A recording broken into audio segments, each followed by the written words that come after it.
Stan, there's one more right here. Okay.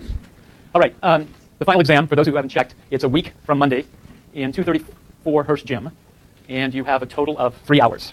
It shouldn't take you that long. And moreover, next week, as I indicated, I am going to meet with you in this class, and it will be a review session as specified for Dead Week. And you can treat that as office hours, because I will come and review the material, but if you have any questions, I'm hoping it's more of a dialogue than a typical lecture. And also on Tuesday, I will hold my normal office hours, but Thursday, I will meet with you here. Both GSIs will hold their office hours next week. There will be no need for office hours the week of the final exam, right? Unless you want to come and discuss the final exam, and if so, I will be available. All right, today we want to finish off our discussion about recycling materials. And as we recognized, there are two principal benefits from recycling. One is you expand the availability of an exhaustible resource through the recycled quantity. And two, you avoid the adverse consequences, the damages associated with toxic waste. That is to say, instead of recycling the material, you dump that material into landfills, and as a result, you end up avoiding those damages. So there are two sources of benefits. One is augmentation of the virgin materials, and if we know what the price of the virgin material is, we know, in addition, what that benefit might be. And related to that, with regard to the damages, there we're going to have some measure of what the damages are that emerge from waste disposal of the recyclable materials. And we ask ourselves, will the private market prices for virgin materials, will they reflect the environmental damages of extraction of that exhaustible or depletable resource? Right away, if it turns out that the private market is only facing the private cost of companies that are doing the extraction, it is going to generate a price of the virgin materials that's too low, right? Because you know that if you take into account the social cost or the environmental externalities associated with that extraction, the social cost curve is going to be above the private cost curve. And if it's above, there's going to be less quantity of the virgin material moving through the market, and as a result, you would expect a higher price, right? But that, as a result, creates less incentive for recycling. Why? Because the virgin price of the material is lower than it should be if we took into account the social cost. And that's what this basic slide is attempting to convey. And then if we look at whether there are policies out there that run contrary to reflecting the true social cost of extracting an exhaustible resource. And here, it turns out that there's actual legislation that ends up subsidizing the mining of raw materials, exhaustible materials. It goes all the way back here in the United States to 1872. And the consequence of that particular law was that raw materials were less expensive as a result of that legislation. The extraction was more than what was socially optimal or socially efficient. And as a result, the indirect effect was to put a chilling effect on the incentives for recycling. Right? Because if the price of virgin materials is too low from the standpoint of what's socially efficient, then you're going to end up doing less recycling than what would be optimal. Make sense? So, in summary, with regard to recyclable resources, the market mechanisms actually create the incentives for recycling through two channels. And now I'm repeating what I've already said, namely the price of virgin materials, and moreover, if it's an exhaustible resource that satisfies the assumptions of hoteling, the price of the virgin materials, everything else constant, should steadily rise over time, right?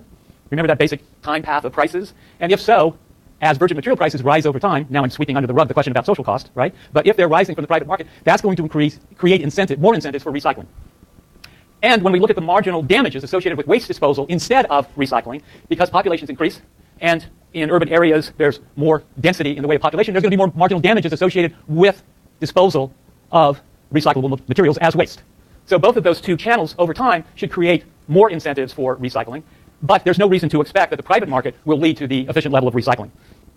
In fact, the government must be engaged to provide incentives for internalizing both the externality associated with extraction and manufacturing of virgin materials, but also intervene to reflect the harm associated with waste disposal. Right? Those are the two principal functions of government when we're talking about recyclable, exhaustible resources. All right, let's turn now to our final lecture, which focuses on a delightful topic, toxic substance. We're not going to end the course on a high point, but we are going to end the course on a fundamental, important problem that arises in environmental economics. And when we're going through this material, I want you to keep one fundamental principle in mind. When we introduced well-functioning competitive markets in this course, we also appealed to Adam Smith. Remember, the invisible hand? And we said that Adam Smith's invisible hand works if and only if the markets, the private markets, are competitive. Now, the two conditions that we've isolated up till now for why private markets do not satisfy Adam Smith's notion of the invisible hand, there are two reasons that we have specified. One is market power, right? We looked at monopolists, we looked at oligopolists, and we said under those circumstances, we're not going to capture the available surplus in the marketplace. There's going to be deadweight losses, right? We then went on and spent much of the rest of the course looking at the second source of market failure, namely the existence of externalities. And if those externalities are not priced, if they're not subject to corrective taxes and or corrective subsidies, the private market is not going to give us the right answer under those circumstances as well. Now, in this lecture, we're going to add a third source for market failure that we haven't formally discussed up until now. And for those of you who decide to take more advanced courses in economics, you will see this failure, the source of this failure, again and again. And it is referred to as asymmetric information.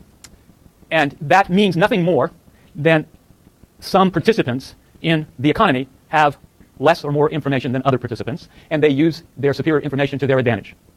I refer to this as asymmetric information. In the lecture today, you'll see that it becomes a real problem with regard to the relationship that emerges between either employer and employee, or a producer versus a consumer, or in the context of external harm that emerges, it could be between a producer who's generating some damages or contamination, and a third party, namely an innocent bystander, is harmed, and that is our formal definition of an externality. Okay, so what are the questions we want to look at? Why is it difficult to determine an efficient level of toxins? And here, we introduced this in the first part of the course, the fundamental problem about correlation versus causality. And here, in the case of toxins, that distinction becomes really critical. What are the risks associated with toxins? What about the scientific uncertainty that's associated with the time lag between exposure to a toxin or a toxic substance and subsequent illness or health hazard? How does the private market solve this problem? Does a lack of information about controlling toxins, is that a basis for inefficiency? Then what legal and regulatory policies, governmental policies, are out there to solve this problem, and what other remedies exist? And these other remedies go directly to the judicial system and solving whatever problems have emerged because of market failure through the court system. All right, toxic substance. What are the health effects of toxins? The primary health damages include cancer risk, reproductive systems, lower sperm counts, malformed sperm, genetic damage, sterility, birth defects. All of these have been identified as being traced to toxic substances. What policies are out there to correct for these health hazards? Before identifying what policies work, we have to rely on science with regard to the relationship between exposure and specific damages. And in making that analysis, there are three different relationships that must be examined. One, the employer-employee relationship. Two, producers and consumers. Producers disguising the fact that there's some contaminant in the product that they're selling in the hopes that the consumer will not, or the customer will not be harmed, but they take the risk that some event along those lines actually takes place. And then finally, the conventional vanilla externality. A producer or manufacturer ends up generating externalities that adversely affect third parties or innocent bystanders that aren't involved in a transaction. Note, in the first two, the employer-employee and producer-customer, there is a transaction that's taking place there, right? So both of those two parties are entering into some trade, if you will, some benefit of the bargain. But in the third relationship, there is no transaction that's taking place. All right. Cause and effect, determining the precise effect of these toxic substances. Now, if you look at, how many of you have some familiarity with epidemiology? That's great, great. When epidemiologists come along and they look at exposures and they look at health status, when they look at that relationship, is it a causal relationship or is it based on correlation? Well, there's only one of you that raised your hand.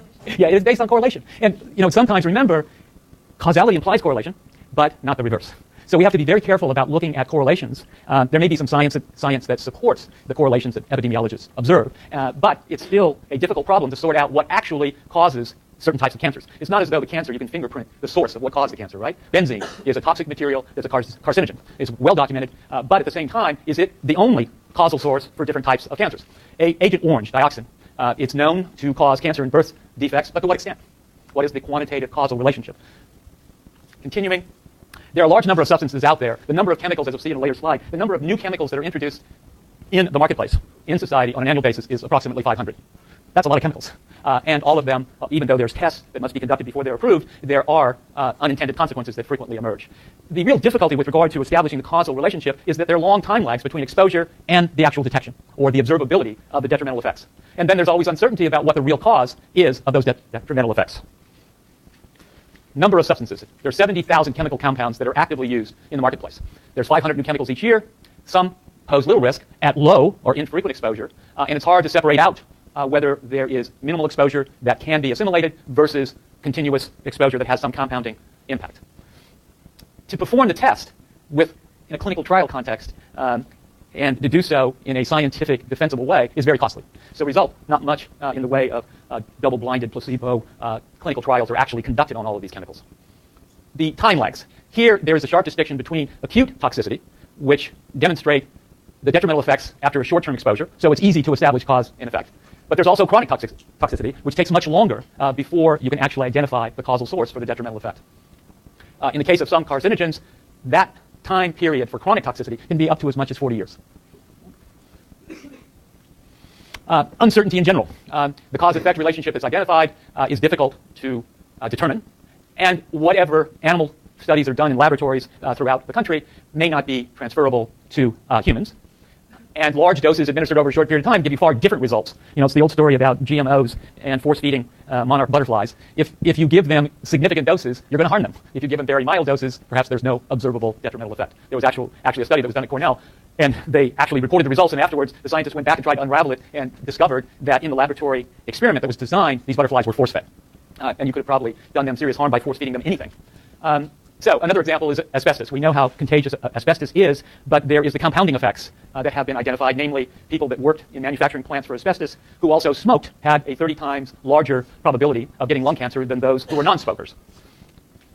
Okay, now given that scientific background, which is admittedly very brief, but the take-home message ought to be, listen, cause effect is very difficult to identify. Now let's turn to each of these three types of relationships that we briefly discussed. And first, we want to begin with employer and employee.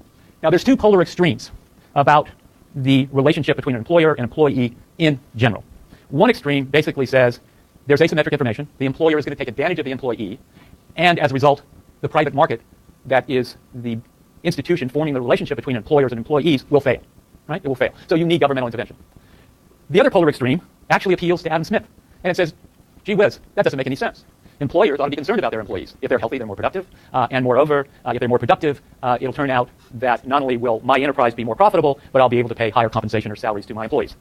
Okay, the first polar extreme, private markets cannot solve the problem. This line of logic unfolds in the following way. Employers only care about maximizing their profits, and as a result, don't spend any scarce resources on safety. I don't care whether my employees get sick, I can easily replace them. Right? There are lots of people that are looking for employment. Workers have no power or bargaining power in their relationship with the employer. So the result is governments must intervene to protect the employees. Right? That's one extreme. The second extreme that is appealed to using fundamentally Adam Smith's invisible hand is that the private market can solve this problem. Workers only accept hazardous work or exposure to toxic substances if and only if they're adequately or appropriately compensated. And as a result, riskier occupations must pay higher wages. Higher wages impose the real cost of the hazardous environment on the employers, right? Because if they end up having to pay higher wages because of the risk associated with that exposure, they quite obviously they have the burden of financing that risk. So employers are motivated to make the working environment safer, and better safety, everything else constant, leads to lower wages. So right away, once I've said that, and if you step back and you put yourself in the shoes of the employer, and you look at what the trade-offs are that you face, one trade-off is I can spend more of my resources on greater safety. What's the benefit of doing so? The benefit is that now I can pay lower wages. Right? And in evaluating that calculus, that trade-off, the benefits and costs associated with investing in more safety, protecting your employers, actually ends up equating, once again, marginal benefits with marginal costs. Now, from the standpoint of the employer, the marginal benefit is the decrease in wages that they have to pay. And the cost that they would incur is the cost associated with providing greater safety. So this polar extreme would argue that if the market for employees and employer relationships is working effectively, there's no need for governmental intervention. Now, the conclusion for these 2 points of view is first, the second polar extreme, the well-functioning market between employer and employees, that only makes sense if everybody has full information. If the workers know exactly what potential harm they face in accepting some level of compensation or some employment. But clearly, everything else constant, going back to game theory and our strategic behavior analysis that we looked at when we examined oligopolistic markets, the employers have an incentive to suppress information about occupational risk. So workers often don't know the seriousness of the danger of their employment. Do you remember the blow-up that took place in the Gulf of Mexico with regard to British Petroleum? There were a number of oil people, employees, that perished as a result of that blow-up. I'm sure, well, I'm not sure, I can't be sure, because I've not talked to them, but I think it's very unlikely they understood the probability of that risk and were compensated accordingly. Okay. So the market, this particular market that we're looking at in general between employers and employees, may not be expected to provide the full information associated with those hazards. As a result, government has intervened with right-to-know laws. And any time an employee can represent with credibility that employer has failed to disclose the risk, then they have the basis for a legal action against that employer. So as a result, all the lawyers, what Shakespeare say about lawyers? How did it go again? Rise up and kill all the lawyers? Well, there are lawyers out there structuring these contractual relationships between employers and employees. And certainly for the larger companies, there's long documentation of all the risks that are associated with a particular type of employment, and they're hopeful that that's going to protect them against legal action down the road. Okay, let's look at this graphically. What does this all mean? Everything that I've just said. What I've got here on the horizontal axis is the level of safety. Now, if I'm an employer, if I've got some toxic substance, I can handle it with tender loving care, right? I can keep it concealed, I can put it in canisters and make sure that none of my employees are exposed to it. And that's very costly, right? But